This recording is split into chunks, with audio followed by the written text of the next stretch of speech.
সহজে জাপানি ভাষা। চলুন শুরু করা যাক।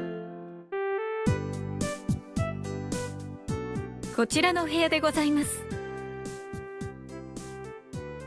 お風呂は何時から何時までですか？朝6時から夜12時までです。タム、日本の温泉入ったことある？いいえ、初めてです。楽しみです。 ওনারা খুব ভালো সময় কাটাচ্ছেন মনে হচ্ছে। আমিও উষ্ণ প্রস্রবণে যেতে চাই। এটা জাপান জুড়ে ভ্রমণের অন্যতম প্রধান এক আকর্ষণ।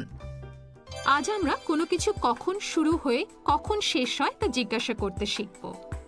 তাম বলেন, ওফুরোয়া নানজি কারা নানজি মাদে দেস্কা? জানিয়ে জানতে চাইছেন তা বলার পর পার্টিকেল ওয়া ব্যবহার করুন।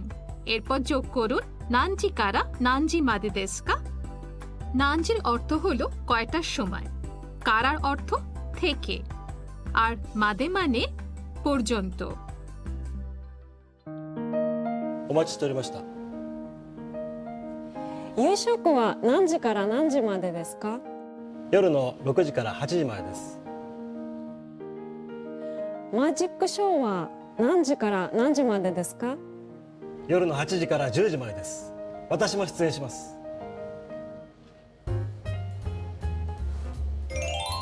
わあ、ありがとうございます。 কি সুন্দর! কোনো কিছু কখন শুরু হয় তা জিজ্ঞাসা করতে চাইলে বলুন কোনো কিছু ওয়া নানজি কারা দেস্কা। এবার উচ্চারণ অনুশীলন। ওফুরো ওয়া নানজি কারা নানজি মাদে দেস্কা। ওফুরো ওয়া নানজি কারা নানজি মাদে দেস্কা। ট্রিপটিক। উষ্ণ প্রস্রবণ এবং কমিউনিটি স্নানাগার জাপানের সংস্কৃতির সাথে আপনাদের পরিচয় করিয়ে দেবে। অন্যান্য লোকজনের কথা বিবেচনা রেখে জল পরিষ্কার রাখুন। স্নান করতে নামার আগে শরীর ভালো করে ধুয়ে নিন। আপনার তোয়ালে এবং চুল জলে ডুবতে দেবেন না। জলের তাপমাত্রা কমিয়ে আনার জন্য সেখানে ঠান্ডা জল ঢালবেন না। সকলে কি করছে তা দেখুন এবং তাদেরকে অনুসরণ করুন।